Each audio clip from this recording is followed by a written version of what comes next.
नमस्कार। कुरुक्षेत्र में हैं आप, जिसका फैलाव वहां तक है जहां तक सूर्य की किरणें पहुंचती है, जहां न कोई नीति है न कोई नियम, जहां न सूर्य उदय के साथ युद्ध आरंभ होता है न ही सूर्यास्त के साथ युद्ध खत्म होता है।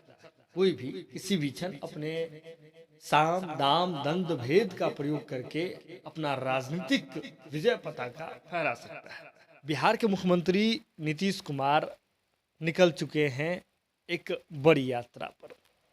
यात्रा को लेकर के नीतीश कुमार जी लगातार नीतियां बना रहे हैं। नीतियों को लेकर नीतीश कुमार जी जिस रफ्तार से आगे बढ़ रहे हैं, यह रफ्तार कई लोगों का होश उड़ाने वाला है। हमने देखा कि किस प्रकार से बिहार के मुखिया नीतीश कुमार बिहार से बाहर निकलते हैं और बिहार की राजधानी से निकलकर देश की राजधानी में पहुंचते हैं और देश की राजनीति में एक बड़ा जो है छाप छोड़ने की कोशिश करते हैं। विपक्ष के तमाम नेताओं से मुलाकात करना शुरू करते हैं और विपक्ष के जितने भी धुरंधर हैं उनसे मुलाकात करके एक साझा विपक्ष बनाने की कोशिश करते हैं। नीतीश कुमार जी का ये प्लान आज का ही नहीं है। 2014 में भी हमने देखा था कि किस प्रकार से प्रधानमंत्री पद की जब बात आई थी, उस वक्त नीतीश कुमार जी एनडीए में ही थे और बिहार और गुजरात दोनों विकसित राज्यों की श्रेणी में आ रहा था, विकासशील राज्यों की श्रेणी में आ रहा था। दोनों के विकास के अपने अपने पैमाने थे और वैश्विक स्तर पर दोनों राज्यों के विकास की चर्चा होती थी। बिहार में जहां बिहार के मुख्यमंत्री नीतीश कुमार जी के विकास कार्यों की चर्चा होती थी, उनके विकास दर को लेकर के बातचीत की जाती थी, वहीं गुजरात के मुख्यमंत्री तत्कालीन मुख्यमंत्री नरेंद्र दामोदर दास मोदी जी के विकास कार्यों की चर्चा होती थी, वो भी वैश्विक स्तर पर होती थी। लेकिन एनडीए ने जब नीतीश कुमार जी की जगह नरेंद्र मोदी जी को पीएम मटेरियल यानी कि पीएम पद का कैंडिडेट बनाया, इसके बाद नीतीश कुमार जी किस प्रकार से चीज़ों को लेकर के असहज हो गए और कैसे बिहार में इसका असर दिखा, यह भी हमने देखा था। एनडीए गठबंधन भी टूटा और नीतीश कुमार जी उस वक्त भी महागठबंधन के साथ आ गए थे। बहरहाल अब परिस्थिति दूसरी है, नीतीश कुमार जी महागठबंधन में, लेकिन मनसा 2014 वाला है। जो 2014 में पूरा नहीं हो पाया, वह नीतीश कुमार जी 2024 में पूरा करने की पूरी कोशिश में लगे हुए हैं और इस बार एक बड़े प्लान को लेकर के आए हैं।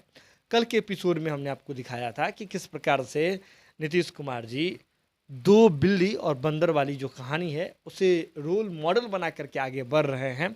और सबसे पहले उन्होंने विरोधी खत्म किया तो बिहार में, क्योंकि नीतीश कुमार जी का सबसे बड़ा कर्मभूमि बिहार रहा है और नीतीश कुमार जी बिहार के ही मुख्यमंत्री हैं, बिहार में एक लंबे समय से मुख्यमंत्री रहे हैं। तो ऐसे में नीतीश कुमार जी ने अपने प्रबल विरोधी अगर देखें तो लालू प्रसाद यादव जी की पार्टी राजद, जो उनकी प्रबल विरोधी थी, उन्हें ख़त्म किया, उन्हें अपने साथ मिला लिया और अब बीजेपी के अलावा बिहार में नीतीश कुमार जी का कोई विरोधी नहीं बच पाए। अब आप टाइटल देख करके आए हैं, अब आप सोच रहे होंगे कि टाइटल पे तो हम कोई बात ही नहीं कर रहे हैं, तो फिर से आपको एक कहानी सुनाएंगे। जैसे ही कहानी सुनाएंगे, इसके साथ आप अपने इंद्रियों को एक्टिव रखिएगा, जागृत रखिएगा, तो आपको चीज़ें धीरे धीरे समझ आनी शुरू हो जाएगी। क्रिकेट मैच चल रहा है, इंडिया क्रिकेट का जो मौजूदा मैच चल रहा है, इस फॉर्मेट से इंडिया एशिया कप से बाहर हो गया। अगर मैं कहीं गलत होऊंगा क्रिकेट के नॉलेज के बारे में, तो उस पर ज़्यादा सोचने की ज़रूरत नहीं है, क्योंकि क्रिकेट मैं बस मनोरंजन के लिए देखता हूं। और लेकिन एक चीज़ मैंने देखा कि क्रिकेट में एक फास्टर बॉलर होते हैं। फास्टर बॉलर क्या करते हैं कि अपने पोटेंशियल का भरपूर इस्तेमाल करते हैं और पोटेंशियल का इस्तेमाल करके सामने जो बल्लेबाज होता है उसकी ओर गेंद उछालते हैं, गेंद फेंकते हैं, बोल्ड करने की कोशिश होती है और गेंद की जो गति है वह बहुत तेज होती है। लेकिन आपको यह उस वक्त देखना होगा कि गेंद की जो गति फास्टर बॉलर की होती है, फास्ट बॉल की जो गति होती है, वह उसमें बॉलर का जो पोटेंशियल है वह लगा हुआ रहता है। और बैट्समैन क्या करता है कि तेज एक रफ्तार से गेंद आ रही है और उसमें बस हल्का एक सही दिशा उस गेंद को दे देता है, तो गेंद जो है बाउंड्री से बाहर चला जाता है। ये हमने देखा है क्रिकेट के खेल में। अब इस क्रिकेट के खेल वाली कहानी को मौजूदा परिस्थिति में आप सेट कीजिए। पोटेंशियल कहीं और से लग रहा है और चौका छक्का बाउंड्री कोई और ले रहा है। कैसे, ये भी अब आपको समझ आ जाएगा धीरे धीरे। सबसे पहले लेते हैं कि मौजूदा परिस्थिति कैसी है पूरे देश में। बीजेपी देश में सबसे बड़ी पार्टी बनकर के उभरी है, इसमें कोई दो राय नहीं है, कहीं से कोई शक की गुंजाइश नहीं है। और जैसे जैसे बीजेपी का कद बढ़ा हुआ है, ठीक उसी रफ्तार से कांग्रेस का कद छोटा हुआ है राष्ट्रीय स्तर पर, इसमें भी कोई संकोच नहीं है। अब आप समझिए, जब बीजेपी मौजूदा सरकार में बीजेपी सत्ता में है, बहुमत की सरकार चला रही है बीजेपी देश में, तो ऐसे में बीजेपी अभी अपना पोटेंशियल अलग अलग जगह इस्तेमाल कर रही है। आप बीजेपी के जो राष्ट्रीय अध्यक्ष हैं जेपी नड्डा, उनका आपने बयान सुना था कि किस प्रकार से जेपी नड्डा जी कहते हैं कि क्षेत्रीय दल को जो है वो ख़त्म करने की बात करते हैं।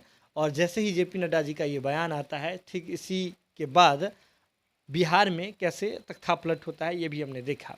लेकिन बिहार एक झांकी थी, क्षेत्रीय दल हर जगह हैं, हर राज्य में हैं, और ऐसे में जब बीजेपी के राष्ट्रीय अध्यक्ष क्षेत्रीय दलों को ख़त्म करने की बात कहते हैं, तो सभी कहीं ना कहीं एक्टिव भी होते हैं और कहीं ना कहीं भयभीत भी होते हैं। क्योंकि हमने देखा कि महाराष्ट्र में किस प्रकार से शिवसेना और एनसीपी की जो सरकार चल रही थी, उसमें कैसा जोड़ तोड़ का राजनीति किया गया, हमने सब कुछ देखा।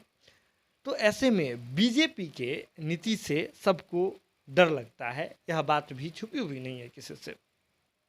अब बीजेपी क्या कर रही है, बीजेपी पर ये आरोप पहले से लगते रहे हैं कि बीजेपी जो केंद्रीय संस्थाएं हैं, सीबीआई की बात करें, ईडी है, आईडी है, तो इन तमाम जो है आईटी है, इन तमाम संस्थाओं का बीजेपी दुरुपयोग करती है और अपने विरोधियों के खिलाफ में करती है, ऐसा आरोप बीजेपी पर लगता रहा है। अब समझिए, बीजेपी सत्ता में है, बीजेपी के पास पोटेंशियल है, और बीजेपी इस समय में जब वो पूरे तरीके से फुल पोटेंशियल में है, उस समय में बीजेपी क्या कर रही है, अपने ऐसे अस्त्रों को लेकर के, जैसा जो तथाकथित बीजेपी के अस्त्र हैं, सीबीआई, ईडी, आईटी, इस तरह के अस्त्रों को लेकर के और भी अलग साम दाम दंड भेद जो राजनीति के पैमाने हैं, उसका उपयोग करके क्षेत्रीय दलों पर हावी होने की कोशिश कर रही है। और इस पोटेंशियल में बीजेपी के इस कोशिश से कहीं ना कहीं तमाम दल जो हैं, जो बीजेपी के अलावे दल हैं, वह परेशान हैं। परेशान कौन कौन से हैं? तृणमूल कांग्रेस, ममता बनर्जी जी की पार्टी है तृणमूल कांग्रेस, जो पश्चिम बंगाल में मौजूदा स्थिति में सरकार में है, मौजूदा समय में सरकार में है ममता बनर्जी जी की पार्टी। लेकिन इसके बावजूद जिस प्रकार से हमने देखा कि पश्चिम बंगाल में सीबीआई की दबिश जो है वह बढ़ी, बिहार में भी हमने देखा कि जैसे ही बिहार में सत्ता परिवर्तन होता है, इसके बाद जो आरजेडी के कई नेताओं के घर पर जो है सीबीआई के रेड पड़े थे, ये भी हमने देखा था।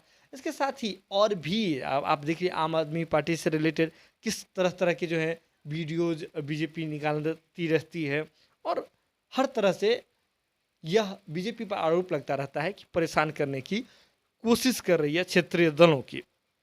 अब समझिए, नीतीश कुमार जी इन तमाम चीज़ों को समझ रहे हैं। नीतीश कुमार जी समझ रहे हैं कि एक फास्टर बॉलर की भांति बीजेपी इस वक्त अपने पोटेंशियल से बॉलिंग कर रही है और सामने जो बल्लेबाज हैं क्षेत्रीय दल के रूप में, उसे बोल्ड करने की कोशिश कर रही है।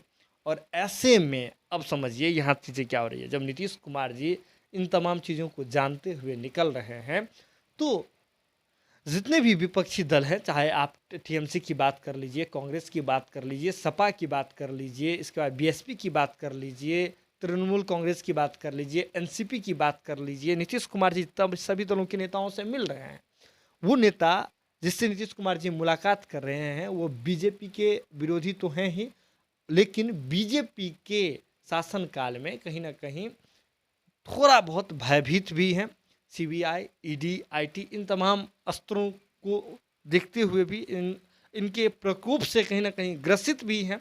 और ऐसे में सभी को एक ज़रूरत है एक बड़े नेता की, जिसकी छवि बेदाग हो और जिसके नेतृत्व में गठित हुआ जा सके। तो सबसे बड़ा रीज़न जो है, नीतीश कुमार जी इन तमाम चीज़ों को समझ रहे हैं और नीतीश कुमार जी के रूप में जब एक नेता सामने आता है तो जो एक स्टेट के भीतर जो दो पार्टियों के बीच में द्वंद्व की भावना है वह कहीं ना कहीं साझा हो जाता है नीतीश कुमार जी को लेकर। ठीक कैसे? तो अगर आप उत्तर प्रदेश को देखें, उत्तर प्रदेश में सपा और बीएसपी के बीच में जो पुरानी एक राजनीतिक जो उठापटक की स्थिति बनी रहती है, तो दोनों तो बीजेपी के तो विरोधी हैं लेकिन आपस में भी नहीं बनती है। अगर ऐसे में उत्तर प्रदेश के ही से ही अगर सपा को ही एक बड़े नेतृत्वकर्ता के रूप में पूरा साझा विपक्ष सपा का किसी कैंडिडेट को दे देता है, तो ऐसे में सबसे पहले अगर इस गठबंधन से, साझा विपक्ष वाले गठबंधन से कोई बाहर होगी तो बीएसपी बाहर हो जाएगी। नीतीश कुमार जी इन तमाम चीज़ों को जानते हैं। ऐसे में नीतीश कुमार जी ने सबसे पहले अपने विरोधी को ख़त्म किया है। कौन सा विरोधी? बीजेपी के अतिरिक्त जो विरोधी हैं, तो सबसे बड़ी विरोधी थी आरजेडी, तो आरजेडी को अपने पाले में कर लिया है। तो नीतीश कुमार जी का अब विरोध करने वाला लगभग नहीं बचा है इस देश में। तो ऐसे में नीतीश कुमार जी समझ रहे हैं कि उनके नाम पर सभी लोगों की सहमति बन सकती है। लेकिन बड़ा गेम ये है कि पोटेंशियल यहाँ भाजपा लगा रही है। भाजपा क्षेत्रीय दलों को ख़त्म करने के लिए पूरा फास्ट बॉलिंग कर रही है और नीतीश कुमार जी कट लगाने की कोशिश में हैं, जिससे नीतीश कुमार जी को भरपूर फायदा मिल सकता है। तो अगर नीतीश कुमार जी अभी पीएम पद के लिए अगर तैयार हो रहे हैं, विपक्ष अगर नीतीश कुमार जी के लिए तैयार हो रहा है, तो इसमें भी कहीं ना कहीं बीजेपी का हाथ है। कैसे? ना तो बीजेपी क्षेत्रीय दलों पर दबिश बनाने की, मतलब बेमौसम बरसात, जैसे पीछे बरसात हो रही है तो बेमौसम जैसे बरसात होता है, तो बेमौसम क्षेत्रीय दलों पर ना ही बीजेपी दबिश बनाने की कोशिश करती, ना ही सभी को ज़रूरत होती कि वे एकजुट हो पाएँ। तो सभी नीतियों को भुला करके, आपसी द्वेष को भुला करके अगर सभी विपक्ष के दल जो बीजेपी के विरोध के दल हैं, अगर वे अगर साथ आ जाते हैं तो इसमें भी कोई दो राय नहीं हो सकती है, इसमें भी कोई शक नहीं किया जाना चाहिए, क्योंकि फास्ट बॉलिंग अभी बीजेपी कर रही है। तो कहीं ना कहीं नीतीश कुमार जी के लिए बीजेपी एक बड़े सपोर्टर के रूप में है। नीतीश कुमार जी की जो महत्वाकांक्षा 2014 में रह गई थी, उसे 2024 में अगर पूरा अगर हो सकता है, खैर अभी बहुत दूर है, बहुत चीज़ें बाकी है, बहुत सारी चुनौतियां हैं, लेकिन अगर होता है तो कहीं ना कहीं इसका भी क्रेडिट बीजेपी को ही मिलना चाहिए। आप जुड़े रहिए ऐसे ही जनता टॉकीज़ के साथ। लेकिन आपको कहते हैं ना कि इस कुरुक्षेत्र में ना रात का समय अनुकूल है, ना सुबह का समय से कोई परहेज है, किसी भी क्षण जो है कोई बदलाव हो सकता है। तो आप जुड़े रहिए ऐसे ही जनता टॉकीज़ के साथ। अगर अभी तक आपने हमारे चैनल को सब्सक्राइब नहीं किया है तो सब्सक्राइब कर लीजिए, क्योंकि राजनीति के भीतर की जो कहानियाँ हैं उसे हम यूं ही कुरुक्षेत्र शो के माध्यम से निकाल करके सामने लाते रहेंगे। लेकिन और भी बहुत कुछ है जो भी जनता टॉकीज़ पर आना है, उसकी तैयारी चल रही है। अभी बैकग्राउंड में इसकी तैयारी चल रही है, जल्द ही आपके सामने आएगा, सारी चीज़ें दिखेगी, सारा मेहनत दिखेगा। बस हमारे इस मेहनत को थोड़ा सा एक डायरेक्शन दे दीजिए, फास्ट बॉल को थोड़ा सा एक कट दे दीजिए, जिससे बाउंड्री लगे और पोटेंशियल मिलता रहे। बहुत बहुत धन्यवाद।